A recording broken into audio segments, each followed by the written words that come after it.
Hema committee റിപ്പോർട്ടിന് പിന്നാലെ നിരവധി ആളുകൾക്കെതിരെയാണ് ആരോപണവുമായി മീനു മുന്നിൽ രംഗത്ത് വന്നത്. നിയമപരമായി മുന്നോട്ട് പോകുവാനാണ് അവരുടെ തീരുമാനം. ഈ ഘട്ടത്തിൽ മീനു നമുക്കിപ്പോൾ ചേരുകയാണ്. നമസ്കാരമുണ്ട്. ആരോപണം ഉന്നയിച്ചതിൻ്റെ അടിസ്ഥാനത്തിൽ പരാതി നൽകിയിട്ടുണ്ടോ? പരാതി നൽകി കഴിഞ്ഞു.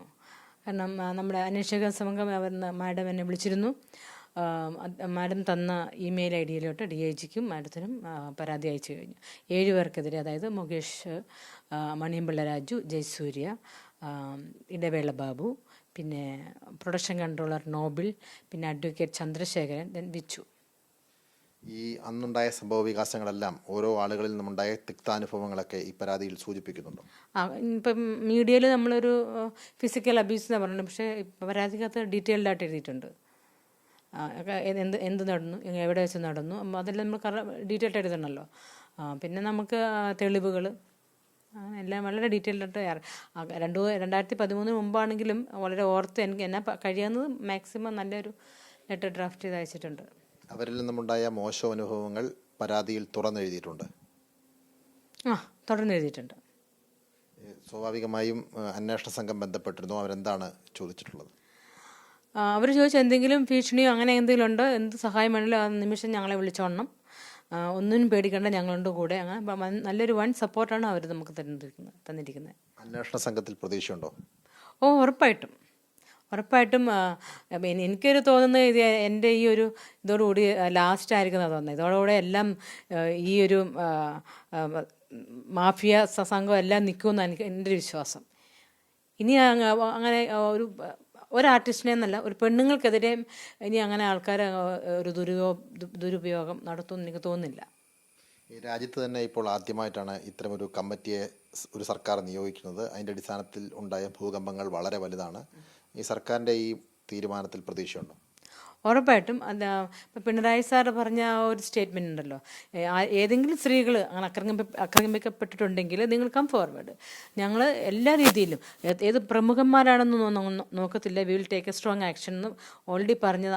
ഭയങ്കര ഇൻസ്പിറേഷനായിരുന്നു ആ ഒരു സ്റ്റേറ്റ്മെൻറ്റ്. അതുപോലെ തന്നെ അദ്ദേഹം ഈ അന്വേഷക സംഘത്തെ, അതും ഹൈലി ഓഫീഷ്യൽസിനെ നിയമിക്കുകയും, അതുപോലെ തന്നെ ഹേമ കമ്മിറ്റിയിൽ ഇവരുടെ എല്ലാവരുടെ സപ്പോർട്ട്, മീഡിയ സപ്പോർട്ട്, ഇതെല്ലാം കൂടെ ഞങ്ങൾക്ക് നല്ലൊരു പ്ലാറ്റ്ഫോമാണ് കിട്ടിയത് ഞങ്ങൾക്ക്, എല്ലാ ലേഡീസിനും. കാരണം അത് വേദനകളും ദുരന്തങ്ങളൊക്കെ അനുഭവിച്ച സ്ത്രീകൾക്ക് മുന്നോട്ട് വന്ന് തുറന്നു പറയാനൊരു അവസരമാണ് ഗവൺമെൻറ് മിനിസ്റ്ററൊക്കെ നമുക്ക് ഒരുക്കി തന്നത്. ഒരു കാലഘട്ടത്തിൽ ഈ മേഖലയിൽ നിന്നുണ്ടായ തിക്താനുഭവങ്ങൾ മനസ്സ് സൂക്ഷിക്കുകയോ അല്ലെങ്കിൽ അടുത്ത ആളോട് മാത്രം തുറന്നു പറയുകയോ ചെയ്തു. ഇപ്പോൾ ഇതൊക്കെ തുറന്നു പറയാനുണ്ടായ ഒരു സാഹചര്യം സർക്കാരിൻ്റെ ഒരു പോസിറ്റീവായ സമീപനം തന്നെയാണോ? Of course.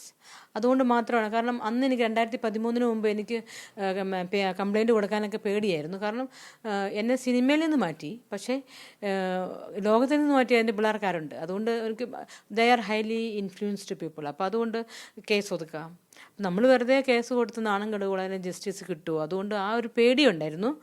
പിന്നെ ഒരു കൺഫ്യൂഷൻ ഉണ്ടായിരുന്നു. അതുകൊണ്ട് ഞാൻ ജസ്റ്റ് സബ്മിറ്റഡ് ടു ഗോഡ്, ദൈവത്തിന് സമർപ്പിച്ചിട്ട് ഞാൻ ഇവിടെ നിന്ന് ഷിഫ്റ്റ് ചെയ്തു പോയി. പിന്നെ ദെൻ ചെന്നൈയിലൊക്കെ നന്നായിട്ട് അഭിനയിച്ചു. അതിനുശേഷം തന്നെ I vent Australia with my husband. പിന്നെ ഞാനിവിടെ ഈ കാര്യം ടോട്ടലി ഞാൻ മറന്നുപോയൊരു സംഭവമാണ്.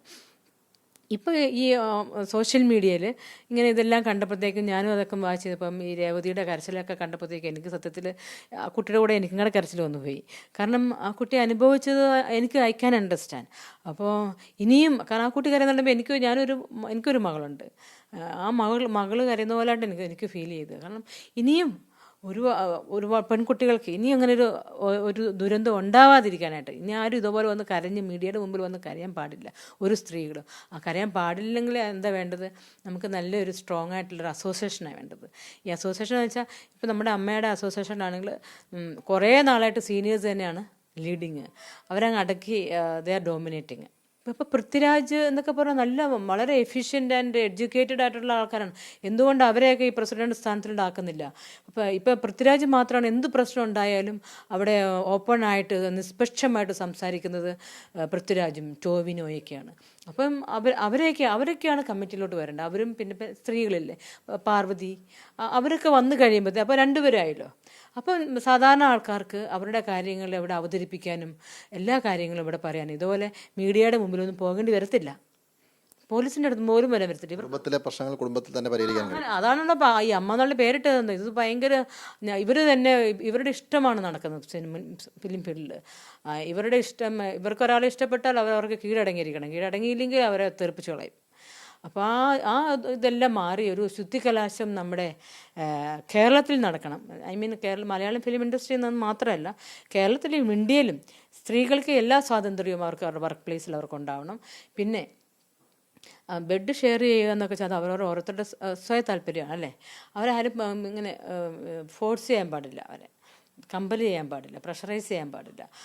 അപ്പോൾ അതാണ് ഇവിടെ നടക്കുന്നത്. പാർക്കിന് ഇഷ്ടമില്ലെന്ന് പറഞ്ഞപ്പോൾ എനിക്കും അത് തന്നെ അനുഭവപ്പെട്ടത്. നോ പറഞ്ഞു കഴിഞ്ഞാൽ പിന്നെയും കോൺസ്റ്റൻ്റ്ലി മേക്കിംഗ് എ കോൾ, പിന്നെ അബ്യൂസിങ്.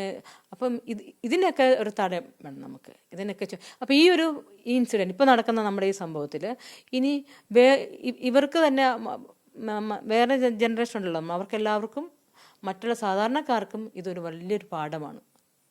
കാരണം ഇപ്പോൾ സെലിബ്രിറ്റീസാണ് ഇവിടെ കൾപ്രിറ്റ്സ്. അപ്പോൾ ഇവർക്കെതിരെ ഗവൺമെൻറ് തക്കതായ